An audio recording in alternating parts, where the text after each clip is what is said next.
قالت هو من عند اللہ، یہ مجھے کوئی اور لا کے نہیں دے رہا ہے، بلکہ یہ ساری چیزیں کہاں سے آ رہی ہیں؟ اللہ رب العالمین کے پاس آ رہی ہیں۔ تو غور کیجیے کہ اتنی پاک دامن عورت، نیک عورت، جن کے پیٹ سے جو بچہ پیدا ہوا وہ اللہ کا نبی بنا، حضرت زکریا ان کی کلاس لے رہے ہیں۔ جب حضرت زکریا اتنی پاک دامن عورت کی کلاس لے سکتے ہیں تو کیا بچوں کے والدین اپنی بیٹیوں کی کلاس نہیں لے سکتے ہیں؟ کہ تمہارے بیگ کے اندر یہ قلم،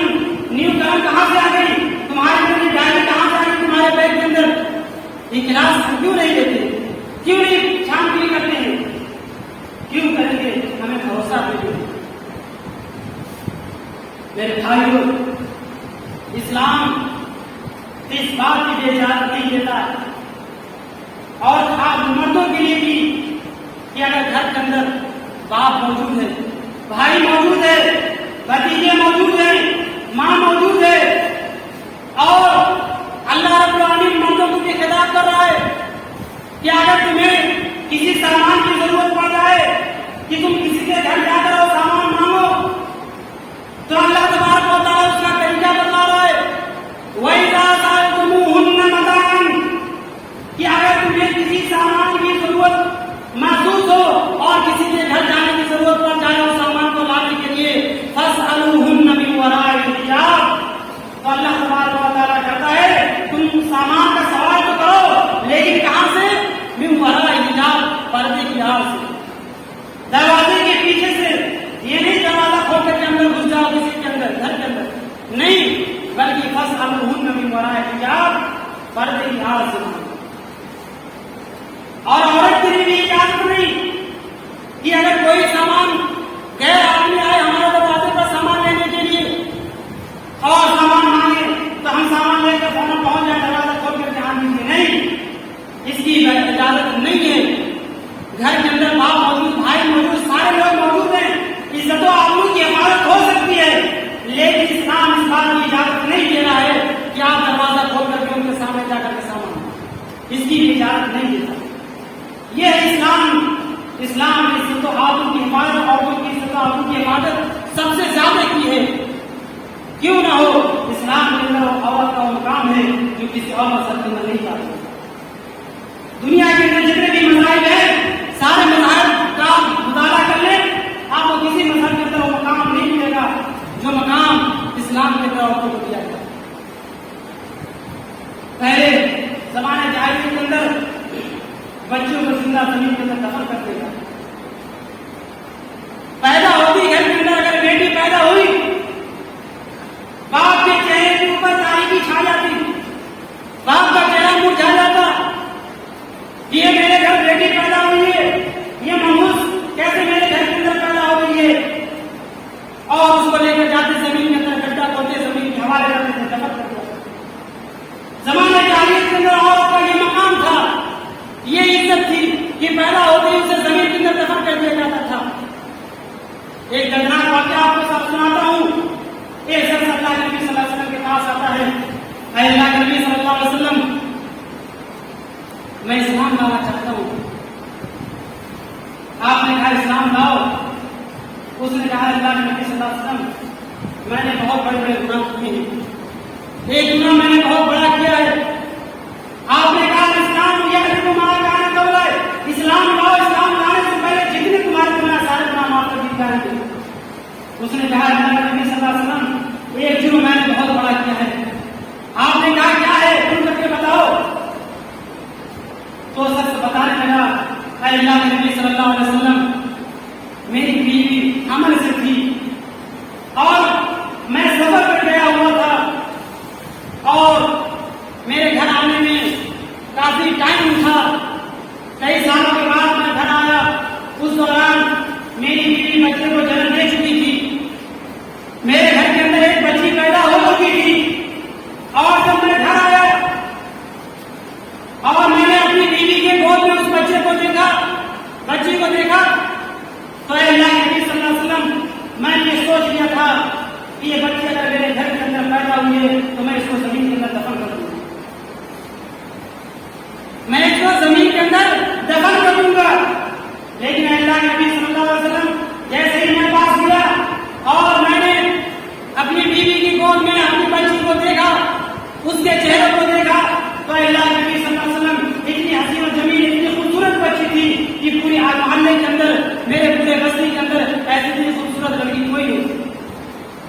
اس لیے اللہ کے نبی صلی اللہ علیہ وسلم میں نے یہ سوچ لیا کہ میں اس بچی کو دفن نہیں کروں گا، میں اس بچی کو پالوں گا۔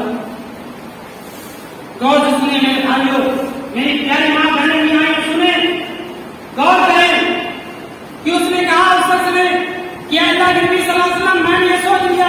کہ میں اپنی اس بیٹی کو زمین کے اندر دفن نہیں کروں گا، لیکن اللہ کے نبی جیسے جیسی بچی بڑھتی گئی معاشرے کے اندر جینا دوبر ہو گیا، لوگوں نے مجھے پریشان کر دیا، تنگ کر دیا،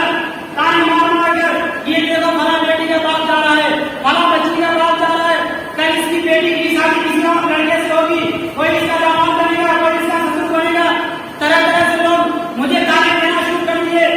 آخرکار اللہ کے نبی صلی اللہ علیہ وسلم میں لوگوں کے تانے سے تنگ آ گیا اور میرے سامنے دو ہی راستے تھے، ایک یہ راستہ کہ میں خود اپنے آپ کو ہلاک برباد کر دوں اور کسی کسی کر کے مر جاؤں، اور دوسرا یہ کہ میں اپنی بیٹی کو دفن کروں زمین کو۔ اے اللہ کے نبی صلی اللہ علیہ وسلم میں نے یہ دوسرا راستہ اختیار کیا اور میں نے اپنی بیوی سے کہہ دیا، اے اللہ کے نبی میری بچی 4 سال کی ہو چکی تھی، مجھے ابو ابو اور میری بیوی کو امی امی کہتی تھی، 4 سال کی بچی ہو گئی تھی۔ اے اللہ کے نبی صلی اللہ علیہ وسلم میں نے اپنی بیوی سے کہا کہ میری بیوی کل صبح میری بیٹی کو نہلا دھلا دینا، اچھے کپڑے پہنا دینا، اور کل میں اس کو میلے کے بہانے لے کر جا کر کے میں ایک کھلے میدان کے اندر، ایک گیا میدان کے اندر میں اس کو دفن کر دوں گا، زمین کے اندر گڈھا کھود کر۔ اے اللہ کے نبی صلی اللہ علیہ وسلم میں نے اپنی بیوی سے یہ کہا، میری بیوی کی آنکھوں کے اندر آنسو آ گئے، میری بیوی زاروں کی طرح رونے لگی، کیوں میری بیٹی جس کو میں نے بڑے ناز سے 4 سال اس کی پرورش کی ہے، بڑے پیار سے میں نے اس کو پالا ہے، کل یہ بیٹی دفن کر دی جائے گی۔ وہ ماں رو رہی ہے، اس کے اوپر کیا بیت رہی ہوگی کہ یہ رات آخری رات ہے میری بیٹی کی میرے ساتھ، کل یہ میری بیٹی زمین کے حوالے کر دی جائے گی، زمین کے اندر دفن کر دی جائے گی۔ اے اللہ کے نبی صلی اللہ علیہ وسلم میری بیوی رات بھر اپنی میری بچی سے پیار کرتی رہی، رات بھر روتی رہی کہ میری بیٹی کل دفن کر دی جائے گی، مجھ سے جدا کر دی جائے گی۔ رات بھر میری بیوی سوئی نہیں، رات بھر پیار کرتی رہی، اور صبح ہوئی میری بیوی نے میری بچی کو نہلایا دھلایا اس کو، اور روتی جاتی، میری بیٹی کہتی امی کیوں رو رہی ہو، میں ابو کے ساتھ ملنے جا رہی ہوں، شام تک واپس آ جاؤں گی، شام کو میں تمہارے ساتھ رہوں گی، شام کو واپس آ جاؤں گی۔ اے اللہ کے نبی صلی اللہ علیہ وسلم اس طریقے سے میری بچی میری بیوی کو تسلی دے رہی ہے، لیکن میری بیوی جانتی تھی یہ میری بچی کی آخری صبح ہے، اس کے بعد ملاقات نہیں، رو رہی ہے، آخر کرے تو کیا کرے، اور ساتھ تھی کر کیا سکتی تھی، نہلایا دھلایا، اچھے کپڑے پہنایا۔ اے اللہ کے نبی صلی اللہ علیہ وسلم اس کے بعد میں نے زمین کھود لینا ایک آلہ لیا، ایک فوڑا لیا، اور میں نے اس کو کپڑے کے اندر لپیٹا، اور میں نے اپنی بچی کی انگلیوں کو پکڑا اور دروازے کے باہر چلنے لگا۔ اے اللہ کے نبی صلی اللہ علیہ وسلم میری بیوی اپنی بچی کا ہاتھ پکڑ کر اپنی طرف کھینچ رہی تھی، لیکن میں اس کو اپنی طرف کھینچ رہا تھا، پھر میری بیوی نے ہاتھ چھوڑ دیا، میں نے کھینچ لیا اپنی طرف اور ہاتھ چھوٹ گیا میری بچی کا میری بیوی سے، اور میں اس کو لے کر چلنے لگا۔ میری بیوی اس وقت تک دروازے پر کھڑی رہی جب تک میں اس کی نظروں سے غائب نہیں ہو گیا، اور پھر میں اپنی بچی کو ایک گیا میدان کے اندر لے کر گیا۔ اللہ کے نبی صلی اللہ علیہ وسلم میں نے وہاں پر اپنی بیٹی کو بٹھا دیا زمین کے اوپر، اور میں نے فوڑا نکالا اور زمین سے مٹی کھودنا شروع کر دیا۔ وہ سچ بیان کرتا ہے اللہ کے نبی صلی اللہ علیہ وسلم میں جب قبر کھودتا اور مٹی میرے کپڑوں کے اوپر پڑ جاتے، میرا کپڑا گندا ہو جاتا، تو میری بچی فوراً آتی اور کہتی ابو آپ کے کپڑے گندے ہو گئے، اور اپنے نرم ہاتھوں سے میرے کپڑوں کو صاف کرتی جاتی۔ لیکن اللہ کے نبی اس وقت میرے اوپر شیطان سوار تھا اور میں زمین کھودنے میں لگا ہوا تھا، اور میں نے گہرا گڈھا کھود دیا، اور اس کے بعد اپنی بیٹی سے کہا اے میری بیٹی دیکھو اس گڈھے کے اندر تمہاری امی دکھ رہی ہے، تمہاری امی بلا رہی ہے۔ اور جیسے میری بیٹی اس کے اندر جھانکی، گڈھے کے اندر جھانکنے لگی، اللہ کے نبی میرے پیچھے سے دھکا دیا اور میری بیٹی اسی گڈھے کے اندر گر جاتی، اسی گڈھے کے اندر گر جاتی ہے، اور میں اوپر سے مٹی دینا شروع کر دیتا ہوں۔ میری بچی چیختی ہے، چلاتی ہے، ابو یہ کیا کر رہے ہیں، ابو مجھے میرے ساتھ یہ کیا کر رہے ہیں، مجھے کیوں زمین کے اندر دفن کر رہے ہیں؟ لیکن اللہ کے نبی صلی اللہ علیہ وسلم میں نے اپنی بچی کی ایک دیر سنی، اور میں نے پورا کا پورا زمین کے اندر اس کو دفن کر دیا، اور پھر میں تو انتظار کرتا رہا اور میں چلا جاؤں گا. میری بیٹی کہتی رہی کہ ابو جان مجھے نکال لیجیے. میں نے اپنی امی سے وعدہ کیا کہ ساتھ میں آپ کے پاس آ جاؤں گی. لیکن اللہ کے نبی صلی اللہ علیہ وسلم میں نے اپنی بیٹی کو نہیں نکالا. کچھ دیر ہو گئی جب میں نے دیکھا کہ میری بیٹی کی آواز نہیں آ رہی ہے. پھر مجھے یہ ڈر ہوا کہیں ایسا نہ ہو کہ میری بیٹی مر جائے. میں نکال لیتا ہوں, چاہے کچھ لوگ کچھ بھی کہیں, کتنا ہی طاقت کرنا ہے, میں اپنی بیٹی کو دفن نہیں کروں گا. لیکن اللہ کے نبی میں نے گڈھا کرتا تھا, دیکھتا ہوں کہ میری بیٹی مر چکی ہے. اللہ کے نبی صلی اللہ علیہ وسلم میں نے بہت بڑا ظلم کیا. اللہ کے نبی صلی اللہ علیہ وسلم کی آنکھوں میں آنسو آ گئے. اللہ کے نبی صلی اللہ علیہ وسلم مکہ والوں کے پاس گئے اور کہا, اے مکہ والوں, تم اپنی بچوں کو دفن کرنا چھوڑ دو. تم اپنی بچوں کو زمین کے اندر دفن کرنا چھوڑ دو. مکہ والوں نے کہا, اے محمد, ہم اب بیٹیوں کو اپنے گھروں کے اندر رکھنا ہی نہیں پسند کرتے ہیں. تو آپ نے کہا کہ اگر تم اپنے گھروں کے اندر رکھنا پسند نہیں کرتے ہو تو جاؤ, تمہارے گھروں کے اندر جتنی بیٹیاں پیدا ہوں, بچیاں پیدا ہوں, جاؤ ان سب بچیوں کو محمد کے گھر پہنچا دو. محمد ان سب کی پرورش کرنے کے لیے, ان کو اچھی طرح دینے کے لیے تیار ہے. غور کیجیے میرے پیارے ساتھیوں, میری پیاری ماں بہنیں, غور کریں کہ اللہ کے نبی صلی اللہ علیہ وسلم نے اس وقت ایک زندگی دی عورتوں کو, ایک مقام دیا کہ جب عورتیں بچیاں دفن کی جا رہی تھی تو اللہ کے نبی صلی اللہ علیہ وسلم نے انہیں ایک زندگی دی, ایک مقام دیا. لیکن آج کی ہماری ماں بہنیں کیا کر رہی ہیں؟ اسی نبی کی جس نے انہیں زندگی دی, جنہیں اس ان عورتوں کو ایک مقام دیا اور انہیں جینے کا ایک موقع دیا, آج یہ ہماری ماں بہنیں اسی نبی کی تعلیمات کو چھنی چھنی کر رہی ہے, اسی نبی کی تعلیمات کو اپنے پیروں سے روک رہی ہے. اسی نبی نے تعلیم دی. اللہ رب العالمین نے اسی نبی کے اوپر یہ اس آیت کو نازل کیا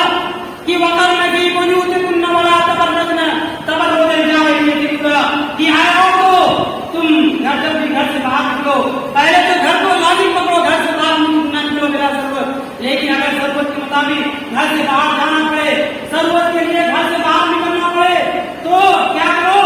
زمانے جاہلیت کی طرح بنا سنگار کر کے نہ نکلو. زمانے جاہلیت کی طرح بنا سنگار کر کے, بن سبر کر کے نہ نکلو, اور اپنے اوپر ایک موٹی چادر ڈال دیا کرو تاکہ تمہاری عزت و آبرو کی حفاظت ہو جائے. اور اتنا ہی نہیں بلکہ قرآن مجید نے ایک قانون بھی بنایا, اور وہ قانون کیا ہے؟ وہ قانون کیا ہے سنیے. اللہ تبارک و تعالیٰ اپنی نبی کی بیویوں سے خطاب کر کے کہتا ہے, یا نساء النبی لستن کاحد من النساء ان تقیتن, یا اے نبی کی بیویوں, اے نبی کی عورتوں, اگر تم اللہ سے ڈرتی ہو, اگر تمہارے اندر اللہ کا ڈر ہے, تو تم عام عورتوں کی طرح نہیں ہو, تم معمولی عورتوں کی طرح نہیں ہو.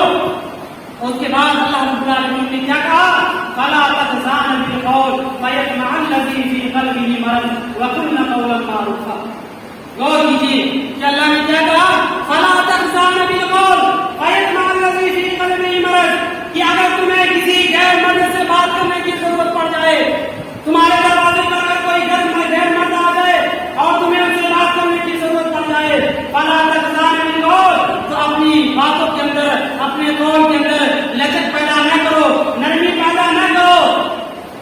اور دوسری بات اللہ نے یہ بھی کہہ دی کہ فلا تخضعن بالقول وقلن قولا معروفا, اور بات کرو تو درست بات کرو, اچھی طرح بات کرو.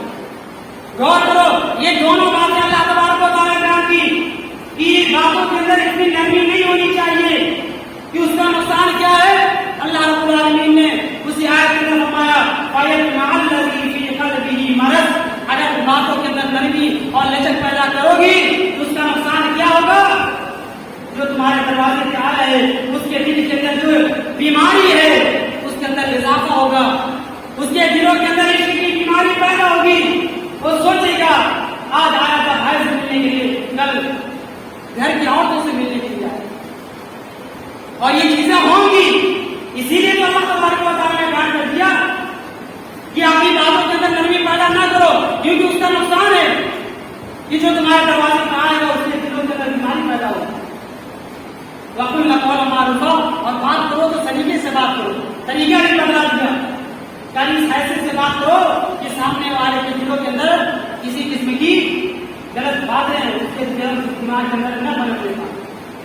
کوئی انسان یہ غلط باتیں سوچنے پر مجبور نہ ہو کہ کتنی اچھی طریقے سے بات کر رہی تھی، اس کی باتوں کے اندر کتنی مٹھاس تھی، یہ چیزیں اس کے ذہن کے اندر پلٹ دے جاتی ہیں.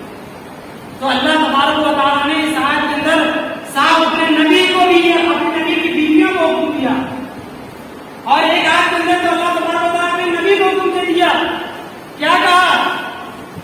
کہ اے ایھا النبی قل لازواجک و بناتک و نساء المؤمنین یدنین علیہن من جلابیبہن.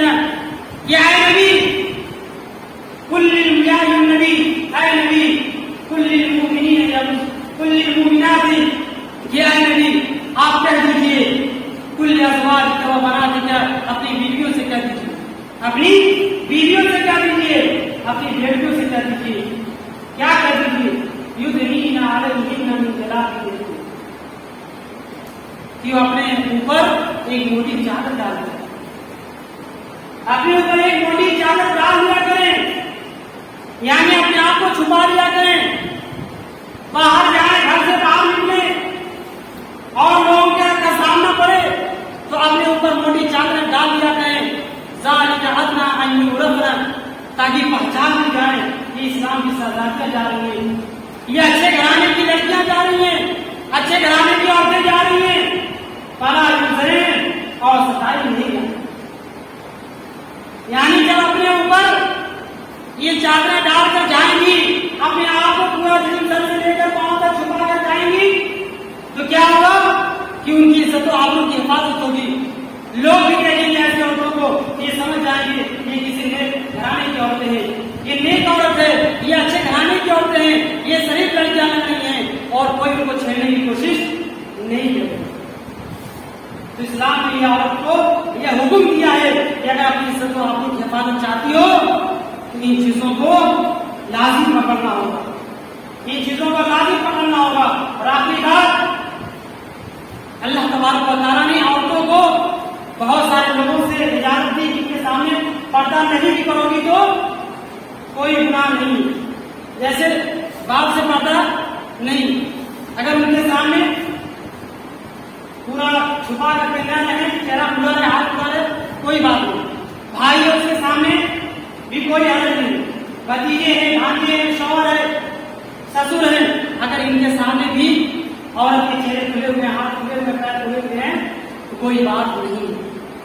اور اسی طریقے سے اللہ تبارک و تعالیٰ نے اسی آیت کے اندر یہ بھی کہہ دیا ابھی الطفل الذی لم یظہر علی عورات النساء، جہاں اللہ تبارک و تعالیٰ نے یہ حکم دیا کہ ان سے پردہ نہیں ہے، وہیں پر اللہ رب العالمین نے یہ بھی کہہ دیا کہ ابھی الطفل الذی لم یظہر علی عورات النساء، کہ ان بچوں سے بھی پردہ نہیں ہے جو عورتوں کی پوشیدہ باتوں کو نہیں جانتے ہیں کہ یہاں کی شادیاں کیوں ہوتی ہیں، شوہر میاں بیوی کے درمیان کون سے تعلقات ہوتے ہیں، جو ان تمام پوشیدہ چیزوں کو جو بچے نہیں جانتے ہیں ان سے بھی پردہ نہیں ہے. یہ حکم اسلام کے اندر عورت کو دیا گیا ہے، اور عورت کو اسلام کے اندر بہت اونچا مقام دیا گیا ہے. اگر عورت ایک ماں ہے تو اس کا درجہ بہت ہی بلند ہے، اس کا درجہ بہت ہی بلند ہے. ماں کا درجہ اللہ کے نبی صلی اللہ علیہ وسلم نے کسی سوال کیا، اللہ کے نبی صلی اللہ علیہ وسلم وہ والدین میں سے سب سے زیادہ حقدار کون ہے، تو آپ نے فرمایا کہ تمہاری ماں. اس نے کہا اللہ کے نبی صلی اللہ علیہ وسلم